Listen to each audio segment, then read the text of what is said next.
Hello friends, नमस्कार। एक बार फिर से आपका सारस्वत जी एजुकेशन में स्वागत है। आज मौर्य वंश का एक टॉपिक सम्राट अशोक महान से संबंधित महत्वपूर्ण जानकारियां आपके साथ साझा करेंगे। इससे पहले हमने चंद्रगुप्त मौर्य और बिंदुसार के बारे में जानकारी पढ़ ली थी।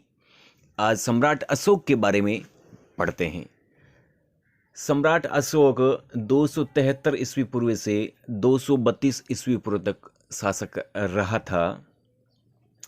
बिंदुसार का पुत्र अशोक महानतम सम्राटों में से एक था, इसलिए उसको सम्राट अशोक महान कहा जाता है। करीब 4 वर्ष के सत्ता संघर्ष के बाद अशोक का विधिवत राज्याभिषेक करीब 269 ईस्वी पूर्व में हुआ। वैसे तो अशोक 273 ईस्वी पूर्व में ही मगध के राज सिंहासन पर बैठ चुका था।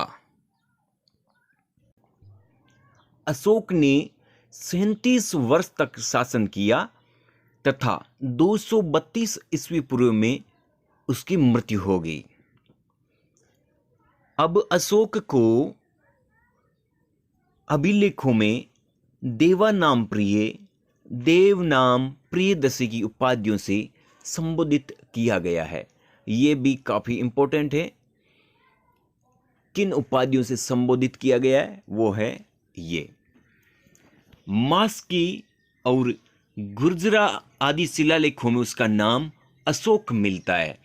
यानी ये 12th क्लास की इतिहास की बुक है, उसमें दे रखा है 2 अभिलेख, मास्की और गुर्जरा, उसमें उसका नाम अशोक मिलता है। और कुछ गाइडों में और भी है, नेतुर और उद्देगोलम शिलालेख, उसमें भी बताया गया है कि उसका नाम अशोक ही मिलता है। आइए आगे की ओर बढ़ते हैं। पुराणों में अशोक को अशोक वर्धन कहा गया है। यानी पुराण है, उनमें अशोक को अशोक वर्धन कहा गया है। दिव्यावदान के अनुसार बिंदुसार ने मरते समय अपने पुत्र सुसीम को राजा बनाना चाहा था। यानी बिंदुसार चाहता था कि मेरा बेटा सुसीम राजा बने, किंतु मंत्री राधागुप्त की सहायता से अशोक को शासक बना दिया गया। राजा बनने से पूर्व अशोक उज्जैन का शासक था, उसको उज्जैन का शासक बना रखा था। अब अशोक के जीवन की बहुत ही महत्वपूर्ण घटना जिससे अशोक पूर्णतः परिवर्तित हो गया, वह घटना थी कलिंग युद्ध।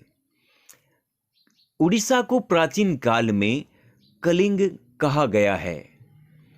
अशोक ने अपने राज्याभिषेक के 8वें वर्ष लगभग 261 ईस्वी पूर्व में कलिंग पर आक्रमण किया था।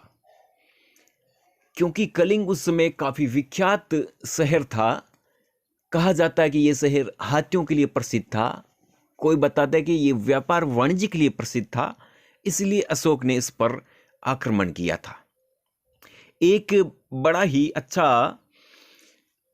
प्रश्न यहां बन सकता है, हाथी गुम्फा अभिलेख, इसके बारे में जानते हैं।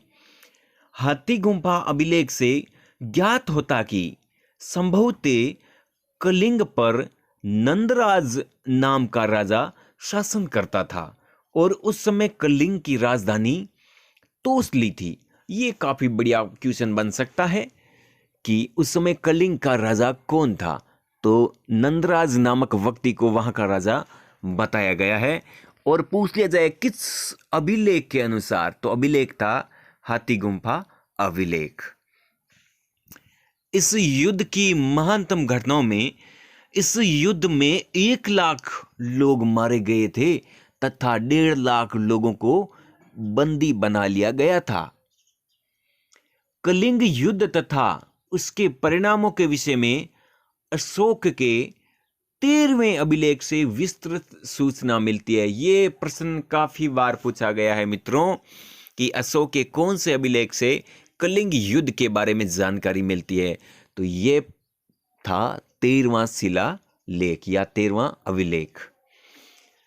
इस प्रश्न को काफ़ी बार रीट में, सेकंड ग्रेड में आदि परीक्षा में पूछा गया है, तो ये भी आप नोटेट कर लेना। कलिंग युद्ध के पश्चात अशोक ने युद्ध नीति को सदैव के लिए त्याग दिया। यानी जिस प्रकार उन्होंने देखा मरे हुए लोगों को, तो अशोक का बिल्कुल मन परिवर्तित हो गया और उसने युद्ध की नीति को त्याग दिया तथा दिग्विजय के स्थान पर धम्म घोष अर्थात धम्म विजय को अपनाया। अपने शासन के प्रारंभिक वर्षों में अशोक ब्राह्मण धर्म का अनुयायी था और वह शिव का उपासक था। कलिंग युद्ध के बाद वह बौद्ध धर्म का अनुयायी बन गया। दिव्यावदान के अनुसार अशोक को बौद्ध भिक्षु उपगुप्त ने बौद्ध धर्म में दीक्षित किया था। एक बौद्ध भिक्षु था उपगुप्त, और यह बात बताई गई है दिव्यावदान में कि बौद्ध धर्म में दीक्षित किसने किया, तो वह था उपगुप्त दिव्यावदान के अनुसार। अब आगे की घटनाओं के बारे में पढ़ते हैं। अशोक ने 10वें वर्ष में उसने बोध गया की यात्रा की थी, यानी अपने राज्याभिषेक के 10वें वर्ष में बोध गया की यात्रा की, और अपने राज्याभिषेक के 20वें वर्ष में लुम्बिनी की यात्रा की। वह लुम्बिनी ग्राम को कर मुक्त घोषित किया तथा कर उपज का 1/8 भाग लेने की घोषणा की थी। और अपने राज्याभिषेक के 20वें वर्ष में वह लुम्बिनी ग्राम गया और वहां पर उस गांव को कर से मुक्त कर दिया और कर का भाग 1/8 कर दिया था। भाब्रू लघु शिलालेख में अशोक ने त्रिरत्न में आस्था प्रकट की है। वे त्रिरत्न है बुद्ध, धम्म व संघ। इस अभिवादन का जो लेख है वो भाब्रू शिलालेख में, लघु शिलालेख में मिलता है, जो बेराट जयपुर में है। इस प्रकार से आज अशोक महान के बारे में थोड़ी सी जानकारी हमने आपके सामने रखी है, और अब आपके सामने हम आगे प्रश्नोत्तरी के रूप में आपके सामने हम रखेंगे बातें, महत्वपूर्ण प्रश्न लेके आएंगे। जब तक धन्यवाद। अगर आप लोग नए हैं तो हमारे चैनल को सब्सक्राइब कर दीजिएगा। अगर वीडियो पसंद आया है तो आगे शेयर भी करें। धन्यवाद।